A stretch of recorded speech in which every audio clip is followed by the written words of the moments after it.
Indonesia merdeka. 11 Agustus tahun 45, itulah hari kemerdekaan kita.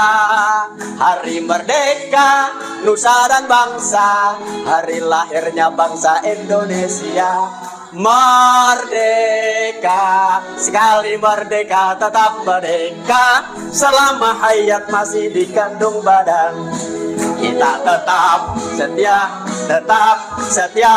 membela Indonesia. Kita tetap setia membela negara kita. Lagu-lagu perjuangan sudah dilupakan oleh anak-anak kita, pemuda-pemudi kita. Jangan sampai terlupakan ya perjuangan-perjuangan kita, lagu-lagu perjuangan yang harus tetap dilestarikan oleh anak-anak kita. Bareng-bareng semuanya. Merdeka, sekali merdeka tetap merdeka, selama hayat masih dikandung badan. Kita tetap setia mempertahankan Indonesia. Kita tetap setia membela negara kita. Tepuk tangan semuanya.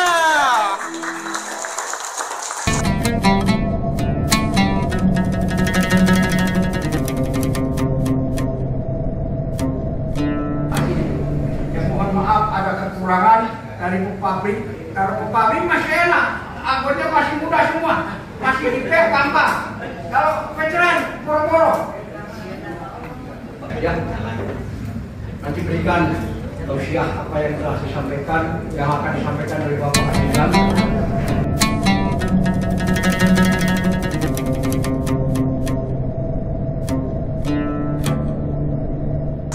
Bapak Ibu yang kami hormati, bekal kita untuk mudik ke kampung akhirat adalah amal ibadah. Dan kematian pasti akan kita alami. Pasti akan kita alami. Ucapan para ulama mengatakan, ala ibadatu ismun jami'un lima yuhibuhu wa yardau qawla kana au fi'la. Ari ani disebut ibadah teh nyaita sakabeh kecap atanawi lampah anu dipikari dotor dipika cintaku Allah Subhanahu wa taala. Leres Pak Oleh? Leres naona? Jadi ibadah adalah setiap ucapan tingkah laku kita yang diridhoi Allah adalah ibadah. Ini ibadah. Salah satu ibadah yang paling utama adalah sholat. Masya Allah. Sholat ibadah yang paling utama, Pak. Kenapa demikian? Karena ibadah sholat akan dihisab pertama kali oleh Allah Subhanahu wa taala. Kalau sholatnya baik, amal ibadah yang lain pun baik. Tapi kalau sholatnya jelek, amal ibadah yang lain pun jelek. Dan kebahagiaan akan kita terima dengan sholat itu. Allah berfirman, qad aflahamal mu'minun.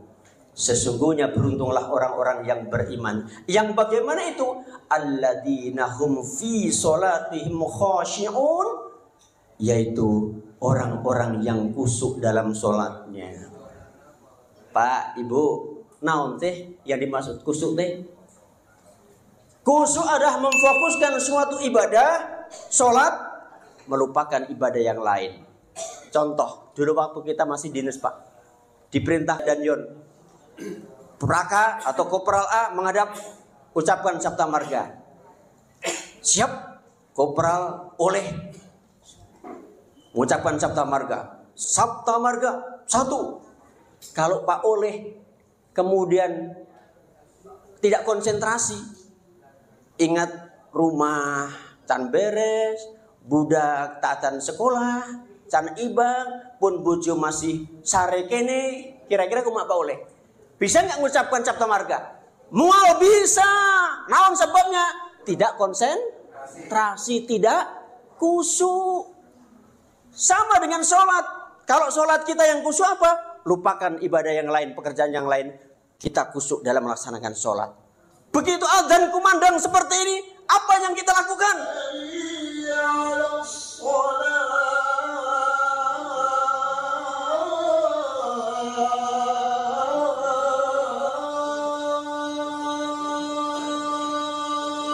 Kita dipanggil oleh Allah untuk melaksanakan ibadah sholat. Coba, ketika mendengarkan adzan seperti ini, apa yang kita lakukan? Kita sudah purnawirawan, segera ambil air wudhu, berangkat menuju ke masjid untuk sholat berjamaah. Jangan menunggu nanti. Kita udah umur 80 tahun masih engke dan engke. Pak Yusranya, iradai. Tos ngantun kan baru ke masjid. Bang Haruna. Apa yang kita bawa Pak? Dengar adzan itu. HP tinggal Pak. Wudhu berangkat ke masjid, HP tinggal. Kalau Pak Trisno nelpon misalnya, kenapa oleh nggak diangkat-angkat? Jawab saja, sedang ke masjid Pak. Nggak akan marah beliau. Tapi kalau Pak Oleh kemudian ke masjid, Pak Trisno telepon, halo. Udah dijawab misalnya, mohon maaf Ban, sedang sholat saya Pak. Ini Pak, ini Pak Oleh misalnya. Ini salah. Tinggalkan HP, gak usah dibawa. Sholat yang khusyuk. Ya. Mendirikan sholat, ya, ada ibadah yang luar biasa nilai pahalanya. Kenapa demikian? Dan dirikanlah sholat. Sesungguhnya sholat itu mencegah perilakunya, pribadinya seseorang dari perbuatan keji dan mungkar. Nih, kalau sholat kita sudah benar, insya Allah kita tidak akan berbuat keji dan mungkar. Sholat yang khusyuk. Apapun keadaannya, kita harus melaksanakan sholat. Dalam keadaan sehat, sholat. Dalam keadaan benghar, sholat. Dalam keadaan miskin, sholat. Dalam keadaan sakit, sholat enggak? Sholat. Contoh ini. Kita punya Bapak TNI, siapa nama Pak? Jenderal Sudirman. Nih Pak, beliau ini sakit Pak. Sakit. Habis dirawat di rumah sakit Panti Rapih. Habis dioperasi paru-parunya. Kemudian beliau pulang ke rumah. Apakah terus nggak sholat? Tetap sholat beliau.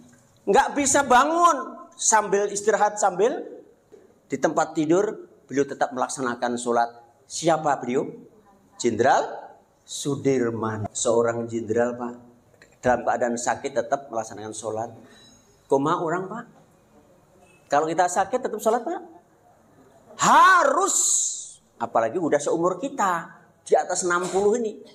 Apalagi ada yang 70 lebih. Tinggal persiapan pulang mudik ke kampung akhirat. Nih. Bapak Ibu yang kami hormati. Beliau adalah seorang jenderal yang religius. Bahkan beliau nih. Dalam keadaan sebagai panglima besar. Orang menyebut kajinya. Mana kajinya itu Pak Dirman kajinya itu. Orang Jawa kan udah haji namanya kajinya. Mana kajinya? Itu kajinya Sudirman. Dan beliau dalam menyampaikan semangat Pak. Dalam melaksanakan tugas operasi misalnya. Melawan Belanda. Apa yang beliau lakukan? Keluarkan ayat-ayat suci Al-Quran Pak. Beliau menyampaikan ke pasukannya. Saudara sekalian. Kalian jangan takut melawan tentara Belanda. Kenapa? Kalau kita mati, kita bukan mati sebenarnya. Kenapa? Allah berfirman Al-Baqarah 154. Dan janganlah kamu mengatakan terhadap orang-orang yang gugur di jalan Allah bahwa mereka mati. Sebenarnya tidak mati mereka. Mereka tetap hidup, tetapi kamu tidak menyadarinya.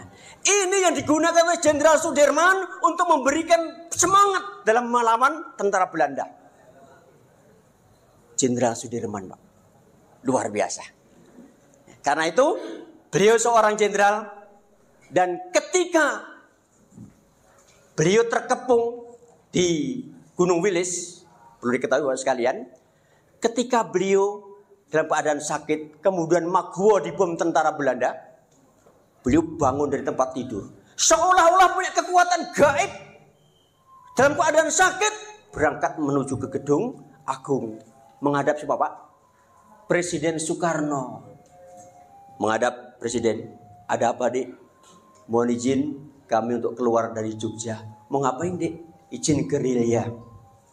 Loh, Dek Dirman kan sakit sekarang ini. Udahlah, istirahat dulu di sini aja bersama-sama saya. Presiden, kami dari tentara, Presiden. Daripada saya mati tertangkap Belanda di penjara mati, lebih baik saya keluar dari kota Jogja bergerilya melawan Belanda, mati di medan tempur. Masya Allah, Pak Jenderal Sudirman, ini sama dengan Bapak Saudara sekalian. Waktu operasi di mana, Pak? Timur. Pak Trisno, Pak Oleh dan lain sebagainya. Ini semangat beliau nih. Akhirnya apa? 7 bulan, Pak. Naik turun gunung, keluar masuk hutan, keluar masuk kampung, dikejar tentara Belanda, tidak pernah ketangkep. Pernah, Pak, punya sejarah Pak Dirman ketangkep Belanda? Belum pernah. Lari nggak bisa, ditandu oleh prajuritnya. Lah kok nggak pernah ketangkep tentara Belanda? Apa sih, Pak, resepnya, Pak? Ternyata resepnya adalah sholat. Nah, ketika di Gunung Wilis, beliau terkepung tentara Belanda. Anggota menyampaikan, Pak D, Jenderal Dirman itu namanya samarannya Pak D. Pak D, malam ini kita akan mati, Pak D. Kenapa? Kita dikepung tentara Belanda. Kita nggak bisa kemana-mana, Pak D. Tenang. Tanggalkan senjata, simpan senjata. Kita wudhu, ayo zikir sama-sama. La ilaha illallah, la ilaha illallah. Tentara Belanda datang, dikawal oleh jongos-jongosnya orang Jawa, antek-antek orang Jawa. Dia menyampaikan, masuk ke ruangan itu, mana ada yang namanya Jenderal Sudirman? Ini Tuan, ini yang mimpin tahlil ini. Mana? Ini Ustadz, masuk jenderal seperti ini. Kurus, hitam, batuk-batuk, kan paru-paru beliau. Bengek. Nggak mungkin jenderal seperti ini. Tuan, saya pernah jadi anak buahnya Jenderal Sudirman. Ini Sudirman, Tuan. Ini Sudirman. Karena merasa dibohongi, Pak. Belanda ini, kamu bohong sama saya ya. Ambil senjata, ditembak. Yang ditembak bukan Pak Dirman, tapi pengkhianat bangsa tadi itu. Kenapa demikian? Beliau bekalnya adalah sholat 5 waktu, Pak. Ini perlu dicatat, ternyata sholat 5 waktu akan mengantarkan kita hidup lebih baik dan akan bahagia fit dunya wal akhirah. Salah satu pejuang bangsa adalah beliau, Jenderal Sudirman. Yang lainnya mana? Nih, Bapak-Bapak sekalian nih. Para veteran-veteran adalah penerus-penerus Jenderal Sudirman. Para pepabri kita ini hanya belum waktunya saja untuk bisa mencari tiket sebagai veteran. Tapi insya Allah Pak Katmo sebentar lagi dapat. Beliau ini Jenderal Sudirman.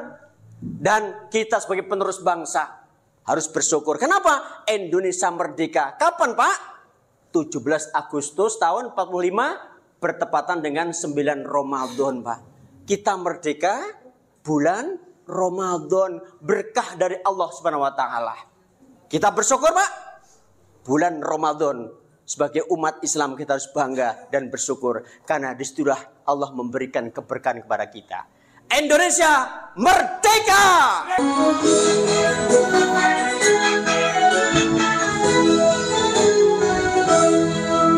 11 Agustus tahun 45, itulah hari kemerdekaan kita. Hari merdeka, nusa dan bangsa, hari lahirnya bangsa Indonesia. Merdeka, sekali merdeka tetap merdeka, selama hayat masih dikandung badan. Kita tetap setia membela Indonesia. Kita tetap setia membela negara kita. Lagu-lagu perjuangan sudah dilupakan oleh anak-anak kita, pemuda-pemudi kita. Jangan sampai terlupakan ya perjuangan-perjuangan kita. Lagu-lagu perjuangan yang harus tetap dilestarikan oleh anak-anak kita. Bareng-bareng semuanya. Merdeka, sekali merdeka tetap merdeka, selama hayat masih dikandung badan. Kita tetap setia mempertahankan Indonesia. Kita tetap setia membela negara kita. Tepuk tangan semuanya. Inilah yang dapat kami sampaikan. Mohon maaf bila ada kurang dan lebihnya, dan mudah-mudahan ini bermanfaat. Wassalamualaikum warahmatullahi wabarakatuh.